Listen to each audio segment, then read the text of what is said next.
वो देखिए ये एक दबाव डालने का तरीका, मतलब हम सारे शहर में फसाद करेंगे, ये वही ब्लैकमेलिंग है और क्या है।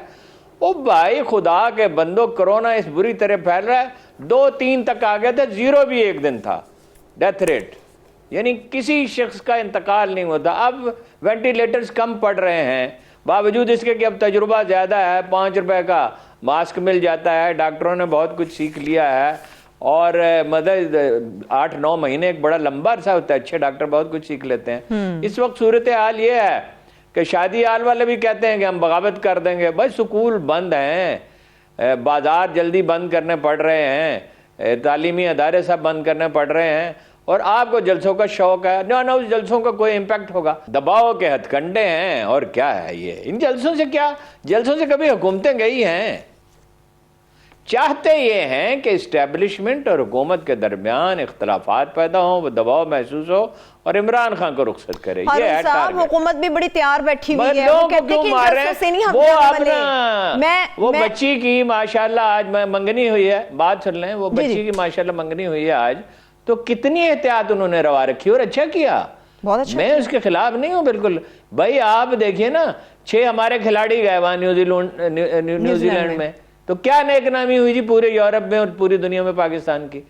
तो अगर उन्होंने किया तो अच्छा किया और चंद लोगों को बुलाया। इसी तरह रस्म कुल पे मोहतरमा शमीम अख्तर साहिबा जो हैं, जिनका इंतकाल हुआ है, उनकी वालिदा मोहतरमा का, नवाज शरीफ साहब की और शहबाज शरीफ साहब की, तो उन्होंने कहा सिर्फ खानदान के लोग शरीक होंगे, तो अच्छा कर रहे हैं, बहुत अच्छा कर रहे हैं, ठीक है।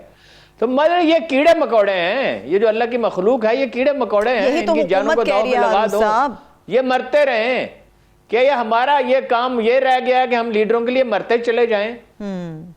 और ये कल मौलाना फजलुर रहमान साहब आ जाएंगे और नवाज शरीफ आ जाएंगे और शहबाज शरीफ आ जाएंगे और जरदारी साहब आ जाएंगे, तो क्या फायदा होगा इस मुल्क को, ये तो बताएं।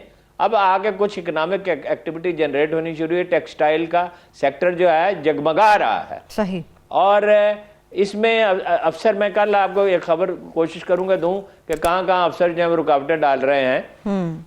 एक कंस्ट्रक्शन इंडस्ट्री जो है उसमें भी बूम का चांस है, उसमें काफी इन्वेस्टमेंट हो रही है, सरकारी अफसर गड़बड़ कर रहे हैं और इनको फहम तो है नहीं। हम हुकूमत जो अल्लाह का फजल करम से ऐसी है, बयान देने पे तुली रहती है। सब हुकूमत के तरक्याती प्रोग्राम्स के ऊपर बाहर से इन्वेस्टमेंट का, हुकूमत के तरक्याती प्रोग्राम्स में भी हम बात करेंगे। जो मुल्तान जलसे की बात है उसमें हुकूमत कैसे डटी हुई है, मैं जरा फिरदौस आची कावान साहिबा जो गुफ्तगू फरमा रही वो आपको सुना दूं कि हुकूमत इस दफा भरपूर तरीके से तैयार है कि क्या किया जाएगा, कैसे होश ठिकाने लाए जाएंगे। जी बड़ी साहब, कानून की हुक्मरानी होगी और आईनी हाथों से कानून का जो रास्ते में आएगा उससे निपटा भी जाएगा। कानून के रास्ते में आने वालों का जो शिकंजा है वो तोक बांध के गले में टाइट होगा।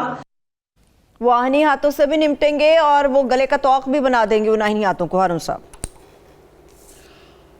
देखिए दोनों तरफ से नफसियाती दबाव है ना, लेकिन मुझे कोई भरोसा नहीं है कि हुकूमत ऐसा कर सकेगी। कि वो तो एक बुनियादी फैसला करना होता है, वो सिर्फ एक शहर और एक वाक़े के लिए नहीं हो सकता कि हुकूमत की रिट कायम करनी है, और रिट कायम करनी होती है तो ब्यूरोक्रेसी को भी ठीक किया जाता है, यानी मेरिट की बुनियाद पर। और उस्मान बुज़दार जैसे वजीर आला भी नहीं रखे जाते और खुसरो बख्तियार जैसे वजीर भी फिर नहीं होते। अब क्या और मेरिट पे फैसले किए जाते हैं। बुज़दार साहब ने 5 दिन के पेरोल पे रिहाई दे दी है, वैसे कानून में सिर्फ 24 घंटे की पेरोल पे रिहाई है। बुज़दार साहब इस मामले में तो अच्छे निकले हैं। हारून साहब, 5 दिन के लिए उन्होंने रिहाई दे दी है शहबाज शरीफ साहब। नहीं वो ठीक है, अच्छा किया तो इस अच्छाई का कोई फायदा थोड़ी होगा हुकूमत को। अगर 3 दिन की देती फर्ज कीजिए, फिर भी ये रो रहे होते, और अगर इनको 15 दिन की देते फिर भी कहते भाई चूहों का बचा हुआ खाना दे। मुझे आज तक नहीं पता किसी जगह चूहों के लिए खाना पकाया जाता हो और फिर वो बचा हुआ किसी को दिया जाता हो। और मैंने हर एक से पूछा है, अल्लाह के बंदो, वो खाना वो कहते उनके घर से आता था। अब ये वही मोहतरमा है ना जो कहती थी कि मेरी दादी के वफात की तला क्यों नहीं दी। वो कभी किसी घर वालों को, हुकूमत का काम होता है तला देना। आप खुदा न खास्ता जेल में पड़ी हुई तो नहीं है, और इन्हें पता था, मालूम था। सिर्फ हुकूमत को मतून करना है कि वो चूहों का बचा हुआ खाना। आपको पता है कि पिछले बरस अलीम खाने को 8 करोड़ रुपए खर्च करके वहां पे सारी जेल की मरम्मत करवाई है और खाने का बंदोबस्त किया, और उसके मुस्तकिल अखराजात वो देते हैं। वो खाना हमने खाया है, कोट लखपत जेल का नहायत उम्दा खाना होता है। अव्वल तो इन्होंने खाया नहीं, और खाया तो वो पहले चूहों को पेश किया जाता है, वो एतजाज हसन साहब ने कहा ना, इन चीज़ों के बारे में बाद औक़ात एतजाज हसन कमाल राय देते हैं डट कर कि किसी की मजाल है कि नवाज शरीफ की बेटी को फफूंदी लगा हुआ खाना खिलाए। उन्होंने कहा फफूंदी भी लगी हुई थी, दवाएं थी हारून साहब, और फंगस वाला खाना। अच्छा, दवाएं फंगस वाली आपने क्यों खा ली? फंगस वाली दवा कोई खाता है? कोई खाता है? ये कोई बात कोई अकल में आती है? ये उतनी ही सच्ची बात है जितनी ये है कि इनकी लंदन में कोई प्रॉपर्टी नहीं थी और पाकिस्तान में भी कोई प्रॉपर्टी थी। फिर कहां से निकल आई 80-90 करोड़ की प्रॉपर्टी? और इनके फ्लैट भी नहीं थे लंदन में, फिर वो निकल आए। और इन्होंने कोई जनरल मुशर्रफ से कोई वादा भी नहीं किया था। फिर सऊदी इंटेलिजेंस का आदमी आया और उसने दिखाया ये है एग्रीमेंट 10 साल का है। फिर पहले कहा हुआ ही नहीं, फिर कहा 5 साल का है, फिर उसने दिखाया कि ये है 10 साल का। तो इसके बारे में क्या कहा जाए? ठीक है, वैसे ये एक पार्टी और एक लीडर की बात नहीं है। जहां तक खाने की बात है तो वो विजुअल्स ऑन रिकॉर्ड पढ़े कि कैसे टोकरी सच के आती थी, वो चाहे शहबाज शरीफ साहब हों या फिर मरियम साहिबा हों या फिर नवाज शरीफ साहब हों, ये इन सब की टोकरियां घरों से सच के आती रही हैं खाने की। मुझे एक बड़ा अहम सवाल आपसे पूछना है हारून साहब, शहबाज शरीफ साहब से खानदान में रिवाज ये है, मैं आपको बताऊं, इनके खानदान में रिवाज ये है 6, 7, 8 खाने होते हैं, नाश्ते पे भी, दोपहर में भी, रात में भी। एक दिलचस्प बात आपको ये बताऊं कि between the breakfast and lunch Nawaz Sharif साहब कुछ खाते हैं, एंड बिटवीन द लंच और डिनर भी कुछ खाते हैं। अच्छा, और वो खास किस्म के खाने हैं, खास तरह के बावर्ची हैं। ठीक, मुझे एक बड़ा अहम सवाल पूछना है। हमजा के लिए मैंने चेक किया था, जो खाना जाता था कम से कम 4 किस्म का नाश्ता होता था, इसी तरह खाना होता था, इसी तरह रात का खाना होता था। अब ये सब बादशाह हैं, सारी कौम इनकी खिदमत में लग जाए, वो फिर पता है उसका अंजाम क्या होता है? बहादुर शाह जफर के लिए ये जो चंबेली जिसे हम कहते हैं, मोतिया भी कहते हैं, इसके पीछे जो एक सब्ज डंडी होती है वो तोड़ के सुखाई जाती थी, उसमें कीमा पकाया जाता, फिर वो तनावल फरमाते थे और मुसलसल वो कर्ज लेते रहे और सल्तनत उनकी चली गई। ये खाने की ऐसी क्या वीकनेस है भाई? ठीक, और फिर ये कहना कि वो चूहों का खाया हुआ, चूहों का कौन सा खाया हुआ खाना होता है? कभी आपने देखा? बासी खाना हो गया अरुण साहब, उनका कहने का मतलब बासी खाना हो गया। रोटी वगैरह का टुकड़ा होता है जो चूहे खाते हैं। हा? जी हारून साहब, सवाल ये है कि पेरोल के ऊपर शहबाज शरीफ साहब, हमजा शहबाज की 5 दिन की रिहाई हो गई है।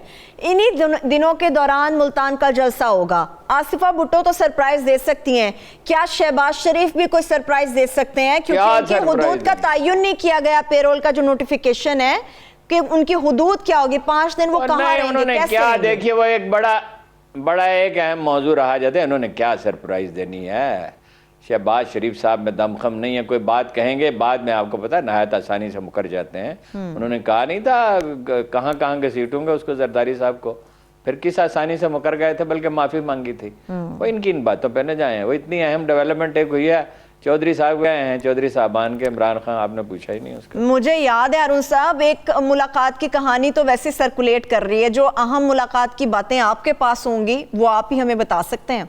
क्या मुलाकात हुई? फाइनली पहुंच गए खान साहब वहां पे? नहीं, मुलाकात तो देखिए ना, चौधरियों ने ये इशारा दिया कि हम तंग आ चुके हैं, और बहुत तलखी दोनों तरफ से, और दोनों तरफ से एक दूसरे के खिलाफ बातें की जाती थी और दोनों को पहुंचती रहती थी। किस्सा तो शुरू हुआ था उनके साहबजादे, क्या नाम है, उनको वजीर बनाने से, लेकिन फिर तलखी बहुत बढ़ गई थी। अच्छा, बड़ा अच्छा फैसला किया इमरान खान ने, बड़ी दानाई का काम किया। और आप देखते थे कि तारिक बशीर चीमा तो अब मिटकों में भी नहीं जा रहे थे, लेकिन कितनी दिलचस्प बात है कि हाउसिंग सबसे अहम इंडस्ट्री है कंस्ट्रक्शन की, और 8 महीने से वजीर आजम की और हाउसिंग के मिनिस्टर की मुलाकात नहीं हुई, वो भी बिटर हुए हैं।